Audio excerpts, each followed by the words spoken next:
The first window came from a dumpster behind the old Henderson place.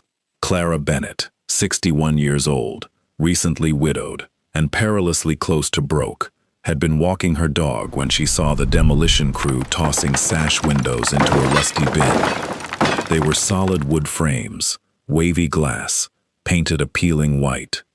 They reminded her of her grandmother's sunroom, a place of warmth and green things. She asked the foreman if she could have them. He squinted at her, shrugged, and said, "Lady, take as many as you want. They're just gonna be landfill." That was the beginning. Within a month, Clara's front yard on the outskirts of Maplewood looked less like a lawn and more like a salvage yard. She collected windows from every demolition, every renovation, every curb alert within 50 miles. Old farmhouses, abandoned churches, a shuttered school. She took them all. Her station wagon, already wheezing, became a window-hauling machine. Neighbors peered from behind curtains. The mailman started leaving packages by the gate, unable to navigate the stacks of wood and glass that lined the driveway. The laughter started quietly, then swelled into a chorus. At the diner, at the feed store, at the weekly farmers market, the good people of Maplewood shook their heads. Clara Bennett's finally lost it, they said. Grief's made her a hoarder. Her own daughter, Emily, called from Chicago, voice tight with worry. "Mom, you can't keep dragging home broken windows. It's not healthy. What are you even going to do with them?" What Clara was going to do was build a greenhouse. She had known it from the moment she saw that first window, dusty and forgotten, but filled with potential. Thomas, her late husband, had been a carpenter, and for 30 years they had dreamed of running a small nursery together. But life, with its medical bills and mortgage payments, had never left room for dreams.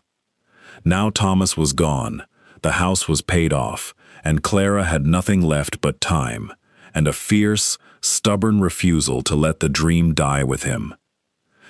She spent the autumn months cleaning the windows, scraping away decades of paint, replacing missing putty, and gluing loose panes. She taught herself from old library books and YouTube videos, her fingers bleeding from splinters and cuts. She sorted the windows by size and shape, laying them out in a vast, elaborate puzzle on the empty field behind her house. She bought a battered table saw at a garage sale for $40 and, using salvaged lumber from a torn-down barn, began to build a frame. The work was back-breaking. Clara was not a large woman, and some of those windows weighed over 50 pounds. She built ramps and pulleys, used ropes and levers, and sometimes simply hugged the frames to her chest and staggered backward into place. She fell more than once. Her knees were permanently bruised, but every morning, before dawn, she was out there, hammering and sawing, the sound echoing across the quiet fields. The neighbors called it Clara's Folly. The county inspector came by, took one look, and told her she needed a permit. Clara, who had prepared for this, presented him with a meticulously drawn set of plans she had drafted on graph paper. He studied them, raised an eyebrow, and stamped them without a word. He couldn't find a single violation.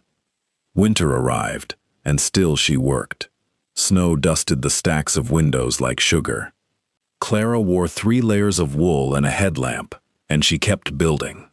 The frame rose, a long, low structure, 20 feet wide and 60 feet long, its skeleton made of reclaimed oak and cedar. She installed the windows one by one, fitting them into the grid like pieces of a stained glass jigsaw. Some were tall, some short, some arched, some square. She filled the gaps with smaller panes and leftover lumber. By February, the shell was complete. It looked, from the outside, like a cathedral built by a madwoman, a glittering, asymmetrical monument of glass reflecting the pale winter sun. The first warm day of March, Clara stepped inside. The air was still, heavy with the smell of sawdust and damp earth. Light poured in from every direction, fractured into 1,000 colors by the wavy, century-old glass. It was the most beautiful thing she had ever seen. She fell to her knees and wept. Then she got to work growing. Clara had always had a green thumb, but inside her greenhouse, she became something else, a wizard. She built raised beds from more salvaged wood, filled them with compost she had been nurturing for years, and planted seeds saved from her grandmother's garden. Heirloom tomatoes, rare peppers, French melons, and herbs you couldn't find in any supermarket.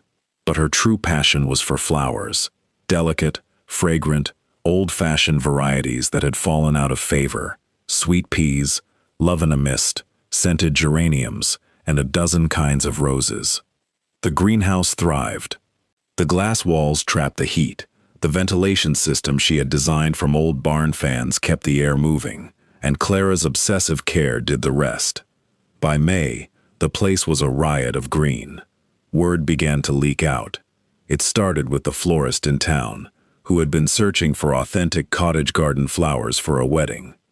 She visited Clara's greenhouse, expecting to humor an eccentric old woman, and left with an order for 300 stems. The next week, she came back with a caterer who was looking for edible flowers and unusual herbs. Then a landscape architect from the city stopped by on a tip, saw the greenhouse, and practically begged Clara to let him photograph it for a design magazine. The article ran in June under the headline, "The Woman Who Turned 300 Old Windows into Paradise." The phone hasn't stopped ringing since. Chefs, wedding planners, garden clubs, and tourists all wanted a piece of Clara Bennett's magic. She began selling plants and bouquets at the farmer's market, and her stall was perpetually sold out by 9 in the morning. She started a small CSA for specialty herbs and edible flowers, and the waiting list stretched to 300 names. She was offered a book deal, a television segment, and a partnership with a national seed company. She turned down the book deal and the television, but she accepted the seed partnership on one condition. They had to feature her greenhouse on the packet. They agreed. By the 1-year anniversary of that first dumpster window, Clara's greenhouse was no longer a curiosity. It was a business. A local real estate appraiser, called in by the bank to assess the property for a potential loan, walked around the structure with a clipboard and a furrowed brow. He measured, photographed, and tapped on the glass. Then he turned to Clara and said, "Ma'am, I've been appraising properties for 22 years, and I've never seen anything like this. As a functional agricultural structure with this level of craftsmanship and unique character, and considering the revenue it's generating, I'd value it at $180,000, conservative estimate." Clara thought she might faint. That was more money than she and Thomas had ever been able to save in 30 years of marriage. The laughter had long since stopped. Now, the same neighbors who had called her a hoarder showed up at her gate with housewarming gifts. A jar of honey, a loaf of banana bread, a shy admission that they had been wrong. The County Historical Society asked if she would consider hosting tours. The mayor awarded her a small business grant.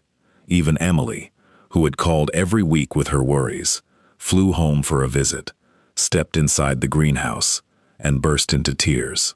"Mom," she whispered, "Dad would have loved this."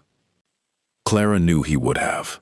She could feel him there, in the warmth of the sun through the old glass, in the scent of the sweet peas, in the quiet music of bees among the blossoms. She hadn't just built a greenhouse. She had built a bridge from the past to the future, from grief to purpose. The windows that everyone else had thrown away, old, cracked, unwanted, had become the walls of a new life, and Clara Bennett, the woman who collected junk, had become the richest person in Maplewood, not in dollars, but in the deep, abiding knowledge that she had taken the broken pieces and made them whole.